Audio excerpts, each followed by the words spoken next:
Hello guys, good morning. Welcome po ulit dito sa ating YouTube channel, Don't Be Said It. Guys, ito yung updated video natin about dito sa 2,500 Wi-Fi hotspot business this year 2024. So, ituturo ko lang din sa inyo yung mga ginawa natin before. So, ito, kung gusto nyo mag-purchase nito, ilalagay ko yung link dyan sa may descriptions or sa may comment section para ma-redirect ka na sa Shopee. So, ito yung ilalagay ko yung legit na link kung saan nyo ito bibilin. 2.5 lang ito guys. So nakasetup na dito yung mga codes, yung voucher. Ito yung mga voucher natin. Ayan. Na pwede nyong ipang retail sa tindahan. Kung nasa tindahan kayo. Kung nasa malapit kayo sa mga maraming tao, pwede nyo kayong maglagay ng ganito. So pakita ko lang sa inyo. So ito na yung pinaka-antena nun. Kasama na siya sa box. So up to 300 Mbps, wireless, and outward access point. So, eto nga guys yun. Yan. Focus mo lang. Okay? So, eto guys, pwede nyo itong ilagay sa mas mataas na lugar. Kung wala kayong, kung medyo mababa yung lugar nyo, mas okay, gagamit kayo ng ganito. Eto. Buho na kawayan. Ayan. O pwede rin bakal, pero mas mura kasi ito yung buho eh. Tapos medyo matibay na din siya. So, ang gagawin nyo, kakabit nyo lang ito sa dulo. Ayan, so kakabit nyo lang. Meron naman tong lagyanan ng tornilyo. So matutornilyo nyo sa before nyo siya i-clip. So ganyan lang siya. Ayan, tutornilyo nyo lang ganito. Ayan, tapos kapag may tornilyo na, so sample lang naman yan, i-clip nyo ngayon sa may likod. Ayun. So nakalock na yan guys. Eto guys, waterproof, IP68. Alam ko IP69 o IP68 ito. Water and dust resistant. Kahit talagay nyo sa ibabaw ng bubungan nyo, kahit umulan, umaraw, pwede. And then, syempre, kailangan nyo ng mas mahabang LAN cable. Yan. So, sukatin nyo muna kung gaano yung layo. Medyo maingay. Katabi kasi kami ng karsada. So, ito yung bagong store nga pala namin. Pakita mo muna. Ayan. Ito yung PisoNet namin.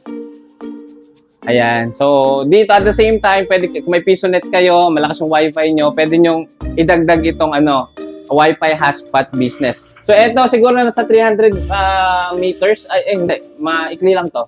So, ito na bibili nyo. Mura lang yan. 30 pesos lang yan per meter. So, ayun. Pag mas mataas, mas malawak yung signal. So, ngayon, paano i-set up? Siyempre, kailangan natin isaksak sa outlet. So, wala tayong outlet. Ito. O yan, so sample, ito yung pinaka-sasaksak nyo. Okay, so ito yung pinaka connection. So ito yung sa LAN port. Ay yung sa PoE, sa cable nung antena. Tapos ito naman guys, yung black. Makikita mo guys dito, ayun yung LAN port sa PoE, tapos yung LAN cable sa LAN. So ilalagay natin dito yan guys sa LAN port. So, sample. And then, basta sample lang naman guys kung naka-plug na, Ayan. Wala kasi tayong yung wire. Kunin mo muna yung wire natin. Wait lang guys. Medyo di kami ready. Ayan. So, para makita nyo yung sample talaga, ito, kumuha na kami ng outlet.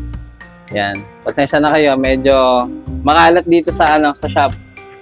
So, saksak ko muna. Kailangan papakita ko sa kanila para umilaw. So, yun lang. Meron pa nito. Cutter. Ayun, son. Yun. Kunin mo ulit. Ayan, katulad ng saksakan natin, guys. Ayan, di ba? Tatluan to. So, pwede nyo na lang tanggalin tong isa. Ayan. Tanggalin na lang natin to. Ayan. Pwede nyo na lang tong tanggalin. Wala naman ito.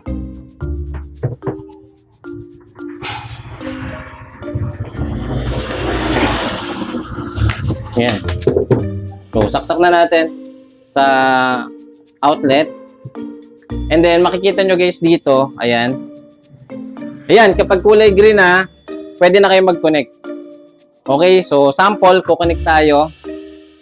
Hanapin natin dito yung Wi-Fi hotspot. Ayan. Dapat naka-green yan guys. Wait lang natin. Ayan. Wait nyo lang. So, mag-a-appear yan guys dito. And then, kapag okay na, kukunik kayo, kailangan nyo lang input yung code. So, wait lang natin. And then, of course, pwede kayo mag-print ng ganito. Lalagay nyo sa tindahan nyo para at least meron kayong pangdagdag na kita. Ayan. PM nyo lang ako guys kung kailangan nyo nito. Isasend ko sa iyo yung inedit ko. Inedit ko lang din to sa Canva.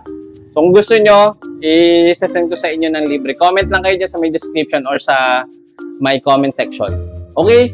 So, yun lang guys. Napakadali lang. Pwede ka dito mag-generate up to 5,000 to 10,000 pesos per month. Kung meron kang internet, di ba? So, depende yan sa area. Mas maraming tao, mas maraming pwedeng kumunik. Depende sa area, yung possible income. So, yun. Eto, pakita ko na sa inyo. Eto na. Meron na tayo ditong Wi-Fi hotspot. Then, connect lang natin. Mapaproceed yan sa third-party website. Ayan. Yan. Connect natin. Meron din ito guys na na tawag dito. Meron itong username and password para at least ma-configure nyo. Pwede kayo mag-create ng mga voucher. Ito yung mga voucher. Unlimited voucher yan guys. So pwede kayo mag-create ng voucher kung kayo ay naubusan ng voucher, kung mabilis kayong makuha makabenta ng hotspot. So ito yung ito yung configuration niya. So meron ditong username and password. So yun lang guys. Kung meron kayong question, comment down below. And kung naghahanap ka ng 300 Mbps EAP 110, so ilalagay ko yung link sa may comment section or sa may description ng video na to. Thank you so much. Don't forget to subscribe and follow nyo ako sa official Facebook account, Jose Opo Muleda Jr. See you again sa next video. Bye-bye!